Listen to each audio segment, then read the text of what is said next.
Hi, welcome to Mates.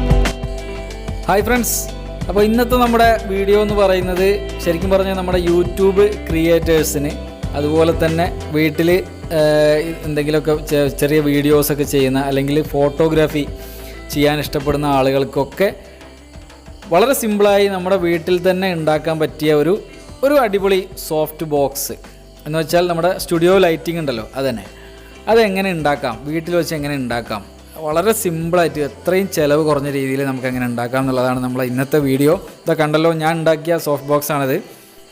അപ്പോൾ ഞാനിത് ഉണ്ടാക്കിയത് ഒരിക്കലും ഒരു വീഡിയോ ചെയ്യാന്നുള്ള ഉദ്ദേശത്തിലല്ല ശരിക്കും പറഞ്ഞാൽ. കാരണം നമ്മുടെ ചാനലിലേക്ക് ശരിക്കും ഇതൊരു നല്ലൊരു ആവശ്യമായിരിക്കും എന്ന് തോന്നിയത് കൊണ്ട് കൂടിയാണ്. അപ്പോൾ അത് ഉണ്ടാക്കിയപ്പോൾ എന്തായാലും നിങ്ങളുമായി അത് ഷെയർ ചെയ്ത് കഴിഞ്ഞാൽ അത് പുതിയ യൂട്യൂബേഴ്സിന് അതൊരു നല്ലൊരു ഉപകാരമായിരിക്കും എന്ന് തോന്നി. അപ്പോൾ അതാണ് ഞാൻ ഒന്ന് ഷൂട്ട് കൂടി ചെയ്ത് ഒരു ചെറിയൊരു വീഡിയോ ആക്കി ചെയ്യാമെന്ന് വിചാരിച്ചത്. പിന്നെ ഏറ്റവും രസകരമായൊരു കാര്യം എന്താ വെച്ചാൽ, നിങ്ങൾക്ക് ഇതിന് പുറത്തുനിന്ന് മേടിക്കേണ്ട സാധനം എന്ന് പറഞ്ഞാൽ ചിലപ്പോൾ 1-2 സാധനങ്ങൾ മാത്രമേ വരുള്ളൂ, ബാക്കിയെല്ലാം നിങ്ങളുടെ വീട്ടിലുള്ള സാധനങ്ങളായിരിക്കും. അപ്പോൾ ഏതായാലും നമുക്ക് വീഡിയോയിലേക്ക് കിടക്കാം. അതിന് മുമ്പ് നിങ്ങൾ എൻ്റെ ചാനൽ ആദ്യമായിട്ടാണ് കാണുന്നതെങ്കിൽ ഒന്ന് സബ്സ്ക്രൈബ് ചെയ്യുക, തൊട്ടടുത്തുള്ള ബെല്ലൈക്കണും കൂടി ഒന്ന് എനേബിൾ ചെയ്ത് വെക്കുക. ഓക്കെ, അപ്പോൾ ഇതിന് നമ്മൾ ആദ്യം ആവശ്യമുള്ള സാധനം എന്ന് വെച്ചാൽ കാർഡ്ബോർഡാണ്. ഇതിൻ്റെ മെയിൻ സാധനം എന്ന് പറയുന്നത് കാർഡ്ബോർഡ്. അപ്പോൾ കാർഡ്ബോർഡ് നിങ്ങൾ കുറച്ചൊരു കട്ടിയുള്ളതാണെന്നുണ്ടെങ്കിൽ നന്നായിരിക്കും. കാരണം നമ്മുടെ മെയിൻ സ്ട്രക്ചർ എന്ന് പറഞ്ഞാൽ ഈ കാർഡ്ബോർഡ് ആയതുകൊണ്ട്. അപ്പോൾ ഈ കാർഡ്ബോർഡിൽ നമ്മൾ ഈ ഒരു അളവിൽ ഈ ഒരു ഡയമെൻഷനിൽ നമുക്ക് ഒന്ന് കട്ട് ചെയ്തെടുക്കണം. അപ്പോൾ നമ്മൾ ഈ ഡയമെൻഷൻ ഇതേ സെയിം ഡയമെൻഷൻ തന്നെ ആവാൻ ശ്രദ്ധിക്കുക. ഓക്കെ, കാരണം ചില മാറ്റങ്ങൾ വന്നു കഴിഞ്ഞാൽ നമ്മുടെ ഉണ്ടാക്കുന്ന സാധനത്തിൻ്റെ ഷേപ്പിലും ചെറിയ മാറ്റങ്ങളൊക്കെ വരും. അതുകൊണ്ട് ഈ ഡയമെൻഷൻ കറക്റ്റ് തന്നെ ആയിരിക്കാൻ ശ്രദ്ധിക്കുക. എന്നിട്ട് നമുക്കൊന്ന് ഒരു തെർമോക്കോൾ കട്ട് ചെയ്യുന്ന ഒരു നോർമൽ നൈഫ് വെച്ചിട്ട് ഒരു സ്കെയിലും വെച്ചിട്ട് ജസ്റ്റ് കട്ട് ചെയ്തെടുക്കാം. കത്രിക ഉപയോഗിച്ച് കട്ട് ചെയ്യാതിരിക്കുന്നതാണ് നല്ലതെന്ന് തോന്നുന്നു. കാരണം എന്താ വെച്ചാൽ കത്രിക നമ്മളിപ്പോൾ കട്ടിയുള്ള ഒരു കാർഡ്ബോർഡ് ആണെന്നുണ്ടെങ്കിൽ കത്രിക വെച്ച് കട്ട് ചെയ്യുമ്പോൾ അത് ഷേപ്പ് ചിലപ്പോൾ കറക്റ്റായിട്ട് കിട്ടാൻ സാധ്യതയില്ല. ചിലപ്പോൾ ആ വക്കൊക്കെ ഒന്ന് ഒരു ഷേപ്പിന് വ്യത്യാസം വരാൻ സാധ്യതയുണ്ട്. അപ്പോൾ നിങ്ങൾ ഇങ്ങനത്തെ ഇതുപോലത്തെ നൈഫ് ഉണ്ടെന്നുണ്ടെങ്കിൽ അതായിരിക്കും നല്ലത്.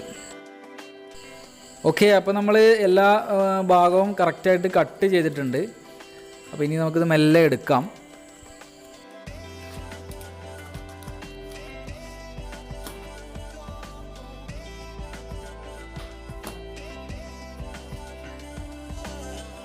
അപ്പോൾ ഇനി നമുക്ക് നമ്മുടെ ആ ഒരു ഫോൾഡ് ചെയ്യാനുള്ള ഭാഗമാണ് ഈ പ്രൊജക്റ്റ് ചെയ്ത് നിൽക്കുന്ന ആ ഭാഗം ജസ്റ്റ് ഒന്ന് മാർക്ക് ചെയ്ത് വെക്കാം. ഇനി എന്താ വെച്ചാൽ നമുക്കിത് ഒന്ന് ഫോൾഡ് ചെയ്തിട്ട് ഒന്ന് ഫ്രീ ആക്കി ഇടണം. കാരണം നമ്മളിതിൻ്റെ മുകളിൽ ഇനി കൂടുതൽ സാധനങ്ങൾ ഒട്ടിച്ച് വന്നു കഴിഞ്ഞാൽ കട്ടി കൂടി വരെ ചെയ്യാം. അവസാനം നമുക്ക് ഫോൾഡ് ചെയ്യാൻ ബുദ്ധിമുട്ടായിരിക്കും. അപ്പോൾ ഇപ്പം തന്നെ ഈ ഒരു മാർക്ക് ചെയ്തിട്ട് ജസ്റ്റ് ഒന്ന് ഫോൾഡ് ചെയ്ത് വെച്ച് കഴിഞ്ഞാൽ അവസാനം നമുക്ക് ആ ഒരു ബുദ്ധിമുട്ട് ഒഴിവാക്കാം. അപ്പോൾ ഇതുപോലെയുള്ള 4 പീസുകൾ നമ്മൾ സെയിം ഡയമെൻഷനിൽ കട്ട് ചെയ്ത് വെച്ചിട്ടുണ്ട്. ഇനി ഇത് നമുക്കൊന്ന് ജസ്റ്റ് ഫോൾഡ് ചെയ്ത് വെക്കാം. ഇതുപോലെ ജസ്റ്റ് ഒന്ന് ഫോൾഡ് ചെയ്ത് വെക്കുക. ഒരു സ്കെയിൽ എന്തെങ്കിലും വെച്ച് ചെയ്യുന്നതായിരിക്കും നല്ലത്. കറക്റ്റായിട്ട് ആ ഒരു ഒരേ ലൈനിൽ തന്നെ നമുക്ക് കിട്ടും. പിന്നെ നമുക്ക് നമ്മുടെ ബാക്ക് സൈഡിലേക്കുള്ള പീസ് വേണം. അത് 18 സെൻറ്റിമീറ്ററിൻ്റെ സ്ക്വയറാണ് വേണ്ടത്. അത് ഞാൻ 2 കഷ്ണം അടുപ്പിച്ച് ഒട്ടിച്ച് വെക്കാനുള്ള പരിപാടിയാണ്, കുറച്ച് ഉറപ്പിന് വേണ്ടിയിട്ട്. പിന്നെ നമുക്ക് അലുമിനിയം ഫോയിൽ വേണം. അതൊരു 1.5 മീറ്റർ നീളം ഉണ്ടെങ്കിൽ നമ്മുടെ വർക്ക് കംപ്ലീറ്റ് ഈ ഒരു 1.5 മീറ്റർ അലുമിനിയം ഫോയിൽ കൊണ്ട് തന്നെ തീരും. വളരെ കുറച്ച് മതി. നിങ്ങളുടെ വീട്ടിൽ ഉണ്ടെന്നുണ്ടെങ്കിൽ അത് തന്നെ ഉപയോഗിച്ചാൽ മതി. അതിന് ശേഷം നമുക്ക് നമ്മുടെ ആ ഒരു 4 പീസും പിന്നെ ബാക്ക് സൈഡിലുള്ള പീസിലും നമുക്കിത് ഒട്ടിച്ച് വെക്കണം. അപ്പോൾ ഗ്ലൂ നന്നായിട്ട് അപ്ലൈ ചെയ്തതിന് ശേഷം കറക്റ്റായിട്ട് ഒട്ടിച്ച് വയ്ക്കുക. പിന്നെ അലുമിനിയം ഫോയിലിൻ്റെ കാര്യം പറയുകയാണെന്നുണ്ടെങ്കിൽ മിക്കവാറും നമുക്ക് കിട്ടുന്ന അലുമിനിയം ഫോയിലിൻ്റെയൊക്കെ സെൻറ്ററിലൂടെ വേറൊരു ഷെയ്ഡ് കൂടി കാണുന്നുണ്ട്. അത് ഞാൻ മേടിച്ച് കണ്ടില്ലേ, അപ്പോൾ വേറൊരു കളർ കണ്ടില്ലേ നിങ്ങൾ അതിൻ്റെ സെൻറ്ററിലൂടെ. അപ്പോൾ മിക്കവാറും അലുമിനിയം ഫോയിലൊക്കെ അത് വരുന്നുണ്ട്. ഞാൻ വേറെ 2-3 മാറ്റി മേടിച്ച് നോക്കിയപ്പോഴും എല്ലാത്തിലും ഇത് വരുന്നുണ്ട്. അപ്പോൾ അതിൻ്റെ സാധാരണ വരുന്നതാണെന്നാണ് അവർ പറയുന്നത്. കുഴപ്പമൊന്നുമില്ല. പിന്നെ നമ്മൾ എക്സസ് വരുന്ന ഭാഗം ഇത് ഫോൾഡ് ചെയ്ത് വെക്കേണ്ട, കട്ട് ചെയ്ത് ഒഴിവാക്കാം. ഓക്കെ, പിന്നീട് നമുക്കതൊരു ബുദ്ധിമുട്ടായി വരും. കാരണം അതിൻ്റെ മുകളിൽ നമ്മൾ പിന്നെ ബാക്ക് സൈഡിൽ നമ്മൾ ഇനി വേറെ കാർഡ്ബോർഡൊക്കെ ഒട്ടിക്കുന്നതാണ്, അപ്പോൾ അതൊരു ബുദ്ധിമുട്ടാവും. അപ്പോൾ നമ്മൾ ഈ 4 പീസിലും അതുപോലെ തന്നെ ബാക്ക് സൈഡിലുള്ള പീസിലും നമ്മൾ അലുമിനിയം ഫോയിൽ നല്ല ഉഷാറായി ഒട്ടിച്ചിട്ടുണ്ട്, കണ്ടില്ലേ. ഇനി ഞാൻ ചെയ്യാൻ പോകുന്നത് ശരിക്കും പറഞ്ഞാൽ ഓപ്ഷണലാണ്, പക്ഷേ ചെയ്യുന്നതായിരിക്കും നല്ലത് എന്ന് എനിക്ക് തോന്നി, ഒന്നുകൂടി കാണാൻ കുറച്ചൊരു വൃത്തിക്ക് വേണ്ടിയിട്ട്. അതായത് ഇതിൻ്റെ എല്ലാ സൈഡിലായിട്ടും നമുക്ക് ഒരു ബ്ലാക്ക് ടാപ്പ് ഒട്ടിച്ചു കൊടുക്കാം, ഇൻസുലേഷൻ ടാപ്പോ അല്ലെങ്കിൽ സെല്ലോ ടാപ്പ് ഉപയോഗിക്കുകയാണെന്നുണ്ടെങ്കിൽ വീതി കുറഞ്ഞത് വേണം ഉപയോഗിക്കാൻ. കാരണം എന്താ വെച്ചാൽ നമുക്ക് ഈ അലുമിനിയം ഫോയിൽ കൂടുതൽ മറയാൻ പാടില്ല. അപ്പോൾ ഇത് കണ്ടില്ലേ, ഇപ്പോൾ ഒട്ടിച്ചപ്പോൾ നല്ല ഒരു ഭംഗിയുണ്ട് കാണാൻ. ഇനി നമുക്കിതിൻ്റെ ബാക്ക് സൈഡിൽ ചെയ്യേണ്ടതെന്ന് വെച്ചാൽ ചാർട്ട് പേപ്പർ മേടിക്കാൻ കിട്ടും. അതിന് വലിയ വിലയൊന്നും വരില്ല, കുറച്ച് കട്ടി കൂടിയത് മേടിക്കുന്നതായിരിക്കും നല്ലത്. അപ്പോൾ കളറ് നോക്കുകയാണെങ്കിൽ ഡാർക്ക് കളർ ഏതെങ്കിലും ഉപയോഗിക്കുക. കൂടുതലും ബ്ലാക്കാണ് നല്ലത് എന്നെനിക്ക് തോന്നി, കാരണം നമ്മളെ ലൈറ്റ് ആയതുകൊണ്ട് ബാക്ക് സൈഡിൽ ബ്ലാക്ക് ആയിരിക്കും നല്ലത്. അപ്പോൾ ഞാൻ ബ്ലാക്ക് മേടിക്കാൻ എനിക്ക് ബ്ലാക്ക് കിട്ടിയില്ല, അപ്പോൾ ആ കടയിലില്ലായിരുന്നു, അതുകൊണ്ട് ഞാൻ ജസ്റ്റ് വേറൊരു കളർ മേടിച്ചു എന്നുള്ളൂ. ഇതും വലിയ കുഴപ്പമൊന്നുമില്ല, കാണാൻ ഒരു ഭംഗി ഉണ്ടാവുമെന്ന് തോന്നി. അപ്പോൾ നമ്മുടെ ബാക്ക് സൈഡിൽ കറക്റ്റ് ആ ഒരു ഷേപ്പ് തന്നെ കട്ട് ചെയ്തെടുത്തിട്ട് ഗ്ലൂ അപ്ലൈ ചെയ്ത് കൊടുക്കുക, എന്നിട്ട് നന്നായിട്ട് ഒട്ടിക്കുക. ഇതുപോലെ നമ്മുടെ എല്ലാ പീസുകളിലും 4 പീസും അതുപോലെ ബാക്ക് സൈഡിലുള്ള പീസിലും ഇത് ഒട്ടിക്കുക. എന്നിട്ട് നമ്മുടെ ബാക്ക് സൈഡിലുള്ള പീസ് ചെയ്യേണ്ടതെന്ന് വെച്ചാൽ നമുക്ക് ബാക്ക് സൈഡിലുള്ള പീസിലാണ് നമ്മുടെ ബൾബ് ഫിക്സ് ചെയ്യേണ്ടത്. അപ്പോൾ അതിന് വേണ്ടിയിട്ട് നമ്മുടെ ബാക്ക് സൈഡിലുള്ള പീസിൽ നമ്മൾ ആ ഒരു ഹോൾഡറിൻ്റെ ആ ഒരു ഷേപ്പിൽ നമ്മളൊന്ന് ഹോള് ചെയ്തിട്ട് വേണം ഇത് ഒട്ടിക്കാൻ വേണ്ടിയിട്ട്. അല്ലെങ്കിൽ ഒട്ടിച്ച് കഴിഞ്ഞിട്ട് ഹോൾ ചെയ്താലും മതി, കുഴപ്പമൊന്നുമില്ല. കറക്റ്റ് ആ ഷേപ്പ് കിട്ടാൻ ശ്രദ്ധിക്കുക. അതേപോലെ തന്നെ നമ്മുടെ ഉള്ളിലുള്ള അലുമിനിയം ഫോയിൽ കേട് വരാതിരിക്കാനും ശ്രദ്ധിക്കാം. അപ്പോൾ ഇനി നമുക്ക് നമ്മുടെ പിന്നെ 4 കഷ്ണങ്ങളും കറക്റ്റായിട്ട് പിന്നെ ഷേപ്പിന് വ്യത്യാസം വരാത്ത രീതിയിൽ ഒട്ടിച്ച് വെക്കണം. അപ്പോൾ അതിനെന്താ വെച്ചാൽ ഇതുപോലെ കണ്ടില്ലേ, ഞാനിപ്പോൾ വെച്ച രീതിയിൽ വെച്ചിട്ട് കറക്റ്റായിട്ട് നമ്മുടെ പുറം ഭാഗം ശ്രദ്ധിക്കണം, ഉൾഭാഗം മാത്രം ശ്രദ്ധിക്കരുത്. പുറം ഭാഗം കറക്റ്റ് ആ ഒരു പിന്നെ ഒരുമിച്ചാണോ നിൽക്കുന്നത് എന്നുള്ളത്, ഏതെങ്കിലും ഒരു ഭാഗത്തേക്ക് പൊങ്ങിയോ താന്നോ നിൽക്കുന്നുണ്ടെങ്കിൽ അത് കറക്റ്റ് ചെയ്തിട്ട് വേണം ഒട്ടിക്കാൻ. അപ്പോൾ ഒന്നുകിൽ നിങ്ങൾക്ക് ഇങ്ങനെ ഉൾഭാഗം വെച്ചിട്ട് ഒട്ടിക്കാം, അല്ലെങ്കിൽ ഇതുപോലെ കമഴ്ത്തി വെച്ചിട്ട് ഒട്ടിക്കാം. എങ്ങനെ ഒട്ടിക്കുകയാണെങ്കിലും ആദ്യം ഗ്ലൂ അപ്ലൈ ചെയ്തതിന് ശേഷം നമ്മൾ നമ്മുടെ സെല്ലോ ടാപ്പ് ഉപയോഗിച്ചിട്ട് പിന്നെ നന്നായിട്ടൊന്ന് ഒട്ടിച്ച് കൊടുക്കണം. കുറച്ച് വീതിയുള്ള സെല്ലോ ടാപ്പാണ് നല്ലത്. ഇപ്പോൾ ഞാൻ വീതിയുള്ളത് തിരഞ്ഞിട്ട് കാണുന്നില്ല, ഒന്നുകൂടി തിരഞ്ഞു നോക്കട്ടെ. തൽക്കാലം ഞാനിത് ഒട്ടിച്ച് കാണിച്ചു തരാം. കണ്ടില്ലേ, ഇതുപോലെ ഒരു 1-2 ഇതുപോലെ വീതി കുറഞ്ഞതാണെങ്കിൽ 2-3 ലെയർ ഒട്ടിക്കേണ്ടി വരും. ഇതുപോലെ ഉൾഭാഗത്തും പുറം ഭാഗത്തും ഒട്ടിക്കണം. എന്നിട്ട് ഓരോന്നും സമയം എടുത്തിട്ട് വേണം ചെയ്യാൻ. കാരണം എന്താ വെച്ചാൽ ഇത് ശരിക്കും ഒട്ടി നിൽക്കണം. ഒന്ന് ചെയ്ത് അതിൻ്റെ അപ്പം തന്നെ നമ്മൾ അടുത്തും ചെയ്ത് നമ്മൾ ഈ സെല്ലോ ടാപ്പൊക്കെ ചിലപ്പോൾ ഇളകി പോരാൻ പാടില്ല. പിന്നെ സെല്ലോ ടാപ്പ് ആയതുകൊണ്ട് ഒട്ടിച്ച് കഴിഞ്ഞാൽ നമുക്ക് പുറത്തേക്ക് അങ്ങനെ ഒട്ടിച്ചതായിട്ട് അറിയില്ല. അപ്പോൾ കാഴ്ചയ്ക്കും ഭംഗിയുണ്ടായിരിക്കും, അതുപോലെ തന്നെ നല്ല സ്ട്രോങ് ആയിട്ട് നിൽക്കുകയും ചെയ്യും. അപ്പോൾ ഇതുപോലെ നമ്മൾ 4 കഷ്ണങ്ങളും ഒട്ടിച്ച് കഴിഞ്ഞതിന് ശേഷം ജോയിൻ ചെയ്യാൻ വേണ്ടി കുറച്ച് സമയം എടുക്കണം. കണ്ടില്ലേ, ഇതുപോലെ 4 ഒട്ടിക്കുക. എന്നിട്ട് കുറച്ച് സമയം, ഒരു അരമണിക്കൂറെങ്കിലും ഒന്ന് അവിടെ വെച്ചാൽ ഒന്ന് സെറ്റായതിന് ശേഷം നമ്മൾ ആ ഒരു അവസാനത്തെ നമ്മളെ ജോയിൻ ചെയ്തിട്ട് ഒട്ടിക്കുക. അത് ഒട്ടിക്കുമ്പോൾ കുറച്ച് സമയം ഒന്ന് പ്രസ് ചെയ്ത് പിടിക്കേണ്ടി വരും. എന്നിട്ട് 2 സൈഡിലും സെല്ലോ ടാപ്പ് ഒട്ടിച്ച് സ്ട്രോങ് ആക്കുക. പിന്നെ വേണമെന്നുണ്ടെങ്കിൽ അതിൻ്റെ ആ ഒരു പുറം ഭാഗത്ത് ആ ഒരു കോർണർ ഭാഗങ്ങളിൽ നമുക്ക് വേണമെങ്കിൽ വേറെ എന്തെങ്കിലും ഒരു കളർ, ഒരു ബ്ലാക്ക് കളർ സെല്ലോ കുറച്ച് വീതിയുള്ള ഉണ്ടെന്നുണ്ടെങ്കിൽ ആ ഒരു ഷേപ്പിൽ ഒട്ടിച്ച് കഴിഞ്ഞാൽ ഒരു കാണാൻ കുറച്ചൊരു ഭംഗിയുണ്ടായിരിക്കും, സ്റ്റാൻഡേർഡ് ലുക്കായിരിക്കും. പിന്നെ നമുക്ക് നമ്മുടെ ബാക്ക് സൈഡിലുള്ള ഭാഗം ഒട്ടിക്കണം. അപ്പോൾ അത് ഒട്ടിക്കുന്നതിന് മുമ്പ് നമുക്ക് എന്ത് ചെയ്യണമെന്ന് വെച്ചാൽ പിന്നെ നമ്മൾ ആ ബാക്ക് സൈഡ് കുറച്ച് സ്ട്രോങ്ങിൽ നിൽക്കേണ്ടതാണ്. അപ്പോൾ അത് പിന്നെ ഒട്ടിച്ച് കഴിഞ്ഞിട്ട് പിന്നെ ആകുമ്പോൾ ഒന്നും ചെയ്യാൻ പാടില്ല. അപ്പോൾ അതിന് മുമ്പായിട്ട് നമ്മൾ നമ്മുടെ ആ ഒരു വയറിങ്ങിൻ്റെ സെക്ഷൻ അവിടെ കംപ്ലീറ്റ് ആക്കിയതിന് ശേഷമായിരിക്കണം അത് ഒട്ടിക്കേണ്ടത്. അപ്പോൾ ഈ വയറിങ്ങിന് വേണ്ടിയിട്ട് ഞാൻ എന്താ ഈ വയറാണ് ഇവിടെ എൻ്റെ കയ്യിൽ ഉണ്ടായിരുന്ന വയർ തന്നെയാണിത്. ഒന്നും ഞാൻ മേടിക്കേണ്ട ആവശ്യമൊന്നും വന്നിട്ടില്ല, എല്ലാം ഇവിടെ ഉണ്ടായിരുന്നത് തന്നെയാണ്. പിന്നെ അതുപോലെ തന്നെ ഞാൻ ആ ഒരു നമ്മുടെ സ്റ്റാൻഡ് കണക്ട് ചെയ്യാൻ വേണ്ടിയിട്ട് ഒരു എൽബോ ആണ് ഉപയോഗിച്ചിട്ടുള്ളത്, 3/4 ഇഞ്ച് എൽബോ ആണത്. അപ്പോൾ നിങ്ങൾ 3/4 ഇഞ്ചിൻ്റെ പൈപ്പാണ് ഉപയോഗിക്കുന്നതെങ്കിൽ 3/4 ഇഞ്ചിൻ്റെ എൽബോ ഉപയോഗിക്കാം. പിന്നെ അതിൻ്റെ ഉൾഭാഗത്തായിട്ട് നമ്മൾ നമ്മുടെ ഹോൾഡർ അവിടെ ഒട്ടിച്ച് വയ്ക്കും, ആ ഒരു എൽബോയുടെ ഉള്ളിലേക്ക് ആക്കിയിട്ട്. പിന്നെ അതേപോലെ തന്നെ നമ്മുടെ എൽബോ നിങ്ങളുടെ കയ്യിൽ ഗ്ലൂ ഗൺ ഉണ്ടെന്നുണ്ടെങ്കിൽ ഒന്നുകൂടി നന്നായിരിക്കും. കാരണം എന്താ വെച്ചാൽ ആ ഒരു എൽബോയുടെ ഒരു ബലത്തിലായിരിക്കണം നമ്മുടെ മൊത്തം നമ്മുടെ ആ ഒരു സോഫ്റ്റ് ബോക്സിൻ്റെ ടോട്ടൽ വെയിറ്റ് വരുന്നത് ഇതിലായിരിക്കും. അപ്പോൾ ഈ ഒരു ഭാഗം നന്നായിട്ട് 2 സൈഡും ഗ്ലൂ ഗൺ അപ്ലൈ ചെയ്യണം, നല്ല ഉഷാറായിട്ട് ചെയ്യണം.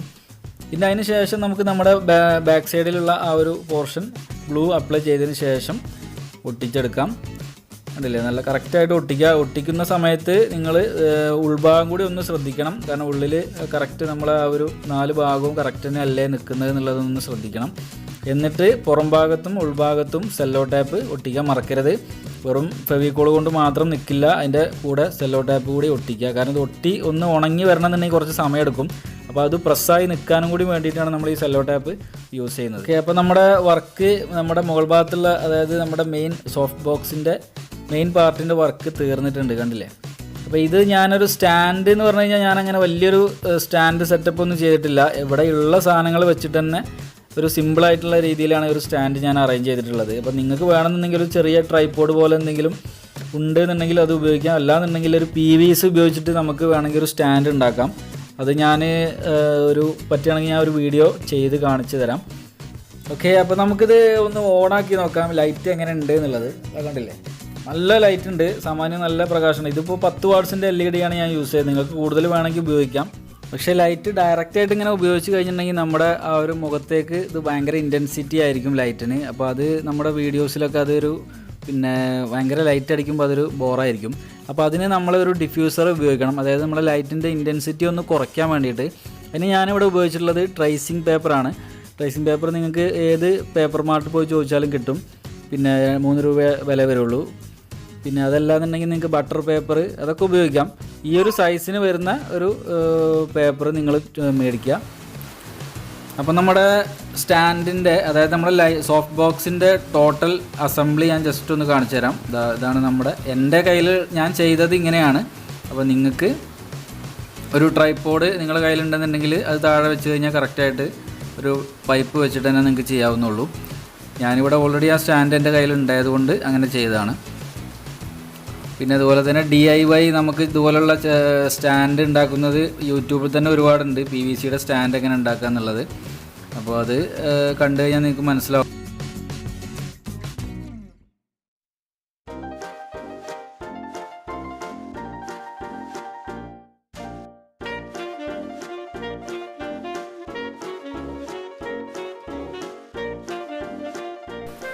ഇതിപ്പോൾ നിങ്ങൾക്ക് കാണുമ്പോൾ എന്താ പറയുക, നമ്മുടെ ആ ഒരു സോഫ്റ്റ് ബോക്സ് ചെറിയൊരു ചെരിഞ്ഞ് നിൽക്കുന്ന പോലെ തോന്നുന്നുണ്ട്. കാരണം എന്താ വെച്ചാൽ ഞാനത് മനഃപൂർവ്വം അങ്ങനെ വെച്ചതാണ്. കാരണം നമ്മുടെ സോഫ്റ്റ് ബോക്സിൽ നമ്മൾ ഫിറ്റ് ചെയ്ത എൽബോ എന്ന് പറയുന്നത് 3/4 ഇഞ്ചിൻ്റെയാണ്. ഞാൻ താഴേക്കിട്ട പൈപ്പ് എന്ന് പറയുന്നത് 1/2 ഇഞ്ചാണ്. അപ്പോൾ കുറച്ച് ലൂസിലായിരിക്കും അത് നിൽക്കുക. ചെറിയൊരു ടൈറ്റിന് വേണ്ടിയിട്ട് ഞാൻ ഒരു മാസ്കിൻ ടൈപ്പ് കൂടി അതിൻ്റെ കൂടെ വെച്ചിട്ടുണ്ട്. എന്താ വെച്ചിട്ടുണ്ടെങ്കിൽ നിങ്ങൾക്ക് കുറച്ച് ലൈറ്റ് കുറച്ച് താഴേക്കാണല്ലോ നമുക്ക് വേണ്ടത്. അപ്പോൾ കറക്റ്റ് ടൈറ്റിൽ നിന്ന് കഴിഞ്ഞാൽ ആ ലൈറ്റ് നേരെ ആയിരിക്കും പോവുക.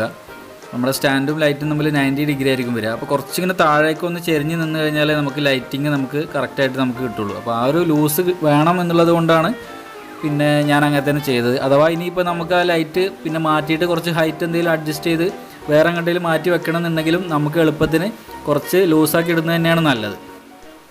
അപ്പോൾ ഏതായാലും ഇതാണ് നമ്മുടെ ഇന്നത്തെ വീഡിയോ. ഇത് തീർച്ചയായിട്ടും നിങ്ങൾക്ക് യൂട്യൂബ് ക്രിയേറ്റേഴ്സിനും അതുപോലെ ഫോട്ടോഗ്രാഫിയിലൊക്കെ താല്പര്യമുള്ള ആളുകൾക്കും വീട്ടിൽ വെച്ച് ചെറിയൊരു സ്റ്റുഡിയോ സെറ്റപ്പ് ചെയ്യണമെന്ന് ആഗ്രഹിക്കുന്ന ആളുകൾക്കും എല്ലാവർക്കും ഇത് ഉപകാരപ്രദമാവുമെന്ന് എനിക്ക് ഉറപ്പാണ്. അപ്പോൾ തീർച്ചയായും നിങ്ങളത് ചെയ്ത് നോക്കുക. എന്തെങ്കിലും സംശയങ്ങളുണ്ടെങ്കിൽ കമൻസിൽ ചോദിക്കുക.